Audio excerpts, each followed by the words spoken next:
the brand new Corvette Z06. Now this is a while in the making, I have to say that, but finally I'm gonna get a feel for what it's like to drive. Now, owning the standard C8 Corvette Z51 for as long as I have, I put 24,000 miles or 26,000 miles on my red C8. I sold that and ended up getting a C8R, but this, I have one of these things on order. So today, we're gonna find out if it's actually worth the money, and we're gonna see what it's like to drive on the racetrack. The driving impressions, they're out. You're watching this when we can talk about it, and you can see now if, well, is your money well spent? Let's get straight to it. Look how absolutely amazing it looks. Now, if you're concerned with the naming, if I say Z06, I'm referring to this car. Z07 just means has a track pack, which gives you a lot of upgrades that are very extensive. Like these dive planes that actually stick a bit out further than the front fascia, but all of this extra aero, like with the extended front splitter, will give you more front end grip for downforce. Not just that, moving to the sides, what do you notice that we have going on back here? Well, this amazing signature Z06 style spoiler, which in total, in combination with this spoiler that's raised up and that has a really good degree of attack, the angle, this helps to give you 700 pounds of downforce at the top speed of around 188 miles an hour.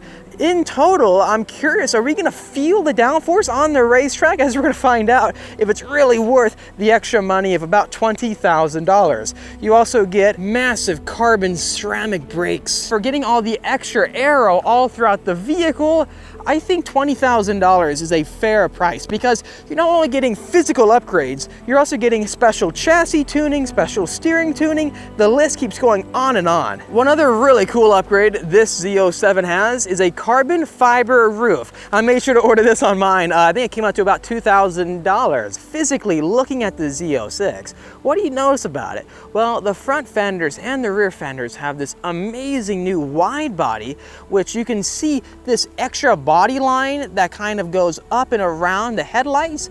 This is showing off just how much wider the front fenders are. And with the extra rear fenders, the width going out, it gives you the same exact look as the Corvette C8R, which allows for much larger side intakes on either side for improved cooling. Now, with this wider rear fender, you can actually fit a 40 millimeter wider tire out back, that being a 345 by 25 by 21, the biggest and widest wheel ever to be offered by the Corvette team, which this should on paper give you a lot of extra mechanical grip to allow for faster 0 to 60s and better acceleration out of the dig. Not only that, with the mid-engine platform, having the engine right here before the back wheels, this should elevate the entire experience where the vehicle is much more predictable and stable on the racetrack. Now, the reason why the Chevrolet team went down this route again of mid-engine is because you're not dealing with all that weight up front, whereas you get amazing front turn-in, front grip.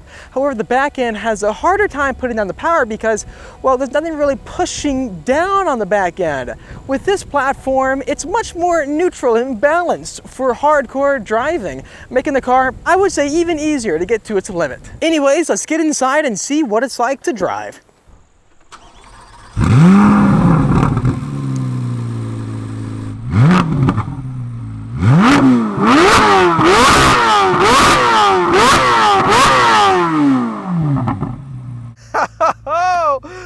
That is unreal. I've never heard a V8 sound that good. I would argue that that sounds better than the 458. Let's get going and see how the whole car comes together as a balanced package.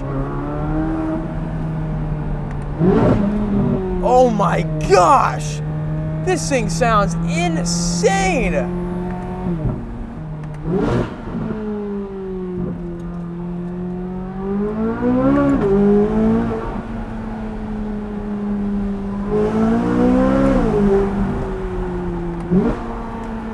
Woo!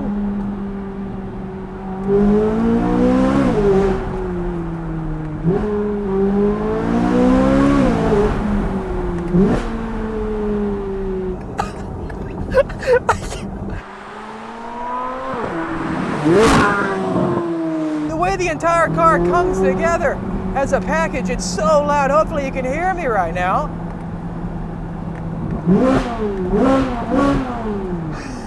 Downshifting. the torque.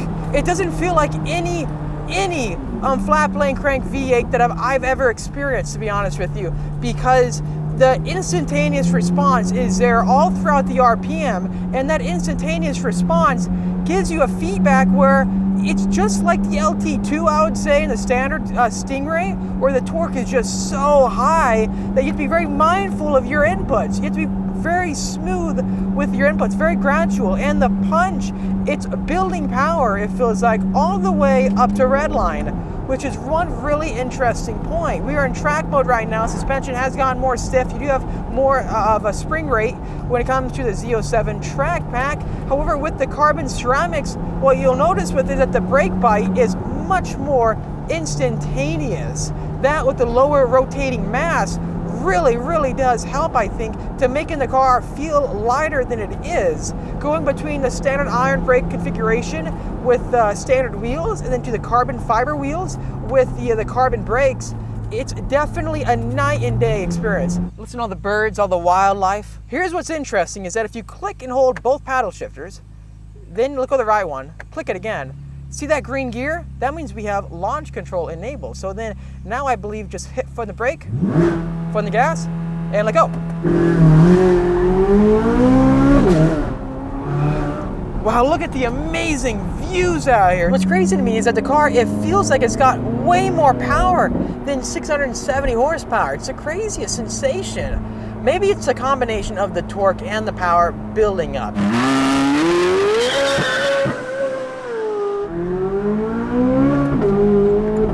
Okay, windows going up, just taking a breather. Let's try the different modes, right? So here's just plain sport mode with manual shifting. Whole car, the MagneRide, is just instantly has been smoothened out. This is a vehicle where getting into it and trying to explain to you what it's like to drive is very interesting because it takes a second to get used to all the responses that you're getting, because it is so dialed up to 11 or 15 out of 10 that it's a winding experience when you first get in, because you're just purely having an adrenaline rush. I have to say that if you had any complaints in the past of Corvette's understeering or the turn-in is not as sharp as it could be, this feedback with the steering wheel, this gives you a level of response in feedback that you do not get with a lot of those exotic competitors. The entire car itself can be smooth when you want it to, even with Z07. And then when you go in track mode for the racetrack and so forth, or if you want a more responsive ride with the MagneRide suspension, everything just gets taken to the next level. Look at this, now we're on a wet surface. Let me go ahead and turn on wet mode. Here we go, going all the way left. So there's tour, then here's my mode, you can customize that. Wet mode, automatically it's closed the exhaust valves. Isn't it insane hearing the difference? Literally, even downshifting,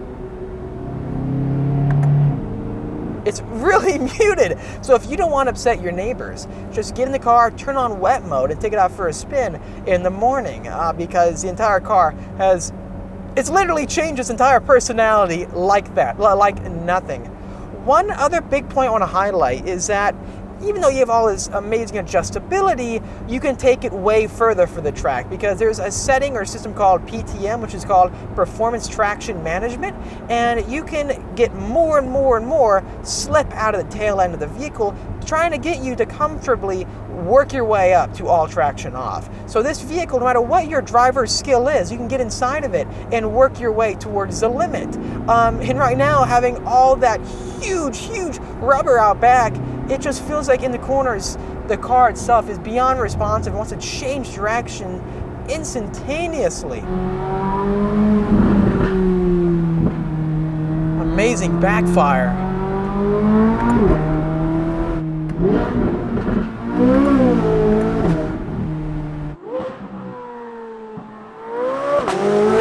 You know what? I think I've figured it all out. I think I know what's making me the most speechless. It's how instantaneously the throttle responds to your inputs. Yeah, you have not one throttle body, you have two, and you barely touch the gas and get on it. There's no delay. With some turbo cars, yeah, you can blend in the turbo spooling up, so it feels like there's not much lag. With this, there is no delay. I don't think I can equate this to any other engine on the market. It can be quiet, it can be loud, The instantaneous response is unreal. The car's balance has just the right amount of grip for the horsepower and acceleration. The brakes help to finish off and polish the package together. That's why I think this is going to be a car that if you can get a hold of, you should keep it. Even the engineers were talking about this as well. This is a car that's going to signal and signify the end of an era. This is no ordinary Corvette, and I can't even equate this with a ZR1 because it's honestly on a different level. It's on a different level than the ZR1, I would say. So lap time wise, stay tuned because we're going to be putting up against all of the major competitors on the market to see how it really compares. But just the feedback I get into the car, it's like an extension of me. That's my favorite types of vehicles are the ones that inspire me to take a corner faster, being able to dive into a corner and know how much front end grip I can rely on, and knowing the fact that getting on power, it's not too much of an acceleration where it's hard to manage, but it's linear, so when you're getting it on the power and accelerating, you know exactly what you're getting out of the vehicle and you can predict it for a corner. So exiting a corner, I think this is going to have a big advantage as well. And with the carbon fiber wheels, I think after driving all the variants back to back, you gotta do it. You gotta do it. I'm so enthused about it, but I know it's not for everybody. You only do it if you want to get the most out of your car. And with the performance, even for the street, you can live with it, definitely. You'll mainly see the performance in a canyon or on the racetrack with a maxed out Z07, but you do feel it. Even on the street back to back, like the steering feel with this, having the standard wheels, it's much heavier in track mode, much heavier. The Z07 is a lighter, more natural feeling steering response, in my opinion, which is what I prefer the most. Thanks for watching this video. If you liked it, make sure to hit that like button to help me out and subscribe for much more great content coming out your way. Subscribe for much more great videos. I'll see all of you in the next episode.